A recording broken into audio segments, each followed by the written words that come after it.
Kaedah rawatan bomoh. Yang pertama dia akan tanya nama pesakit. Siapa nama awak? Yang kedua, nama ibu ataupun ayah. Siapa nama mak awak? Ataupun bapa awak, siapa nama? Yang ketiga, umur pesakit. Dan yang keempat, latar belakang penyakit yang dihidapi. Seterusnya kita boleh kenal orang-orang yang mengaku sebagai perawat Islam ini tetapi yang sebenarnya bomoh ataupun tukang sihir. Yang pertama ialah melalui perbuatan dan tingkah laku, cara berpakaian, merawat dengan menurun ataupun tanpa menurun, menggunakan mentera ataupun jampi serapah dan mengamalkan kaedah bedah batin. Sebab tu hati-hatilah dengan ada lagu kan, mentera semerah padi tu kan. Hati-hati. Lirik dia sudah cukup syirik dah. Aku seru mentera pusakaku. Kan? Mentera semerah padi. Hei Kresani, mengadilah engkau menjadi raksa dalam berdikatku agar aku bisa berdiri. Padahal yang memberikan kuasa la haula wala quwata illa billah. Apa nak minta dengan bersih Kresani pula? Ya, nampak tak kesyirikan dalam mentera semerah padi tu?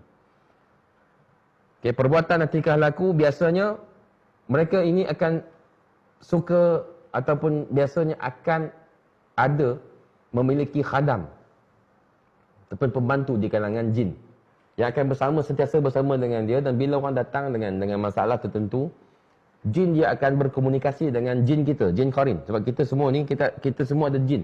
Qarin ini akan memberi maklumat kepada jin belaan ataupun khadam bomoh, dan dia akan tahulah asal mana, tahu dari mana-mana. Rijalul ghaib. Kepercayaan rijalul ghaib ini ialah wali kutub. Wali kutub ni kepercayaan golongan sufi bahawa syekh-syekh tarikat ataupun syekh-syekh sufi ni bila mati mereka tak akan pergi ke alam roh ataupun mereka tak akan berada di kubur saja, tapi mereka akan pergi ke puncak dunia yang disebut sebagai kutub. Kutub ni kan maksudnya polar kan, macam puncak kan. Dan mereka akan ada power, yang mana power ini boleh mempengaruhi semua hal ehwal dunia. Syirik rububiyah. Dah belajar kan dalam Ustaz Asri kan tentang tauhid. Sebab itu kita masukkan dalam program ni, kita masukkan subjek akidah. So tak boleh menjadi seorang perawat Islam tanpa belajar akidah. Perubatan spiritual kerohanian ini sangat bersangkut paut dengan akidah. That's very important. Pelesit. Apa je pelesit? Orang tanya, apa pelesit? Pelesit ni ialah serangga ataupun belalang yang dijampi. Pelesit ni sama ada untuk dia simpan untuk diri dia sendiri ataupun untuk dia hantar kepada orang. Kalau dia nak sakitkan orang tersebut, dia akan hantar pelesit tu pada orang tu. Dia akan bawa. Jadi sihir tu menumpang belalang tadi. Dan ni biasa dilakukan. Kadang macam vudu tadilah. Macam ni saya kata, kalau saya bela belalang kan, saya jampi, saya baca mentera pada belalang tu dan saya hantar. Jadi syaitan tu akan menunggang belalang tadi dan mengganggu orang lain.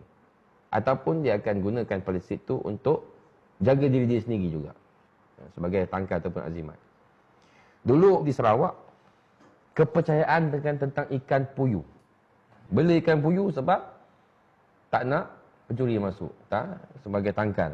Itu pun tak boleh. Seterusnya, merawat dengan cara menurun. Menurun ni, orang tu, bomoh tu, dia akan dirasuk oleh jin belaan dia. Dan jin belaan dia akan bercakap dengan lisan dia sendiri. Dan apa yang dia sebut lepas tu bukan lisan bomoh tu, tetapi lisan jin yang bercakap menggunakan lisan bomoh. Dia akan beritahu lah, okey, penyakit engkau ni, kau cari 7 bunga mawar, bunga kaktus, bunga apa semua. Kau cari, lepas tu kau buat mandi. Dia akan bagi apa rawatan benda tersebut. Ataupun kau pergi cari ayam serama ke ayam kampung apa, kau sembelih. Dia akan beritahu. Ini adalah menurun. Ada juga yang merawat dengan cara tidak menurun. Dia berkomunikasi dengan jin belaan dia.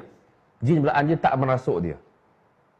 Dia akan pegang pada nadi orang tu, ataupun pada tubuh orang tu, ataupun dia just diam atau duduk depan pesakit saja, dia akan bercakap dengan seseorang. Tapi kita tak nampak orang tu. Pengalaman saya sendiri juga pernah nampak seorang seorang kiai, dipanggil kiai tapi sebenarnya dia bomoh. Kiai ni dia merawat dengan cara begini.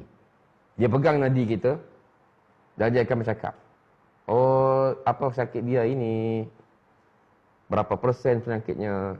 90%. Apa ubatnya? Tak ada orang jawab. Tapi dia seolah macam bercakap dengan orang telefon. Macam kita cakap dengan orang telefon. Memang macam tu. Jadi ini cara merawat pesakit tanpa menurun. So kalau ada orang yang merawat dengan kaedah begini, itu bomoh. Ada juga yang merawat dengan cara yang tidak mistik. Seperti mana menggunakan air. Dalam ruqyah yang syar'i, boleh guna air. Tapi bukan macam mana yang digunakan oleh bomoh ni. Bomoh ni dia guna air untuk menilik.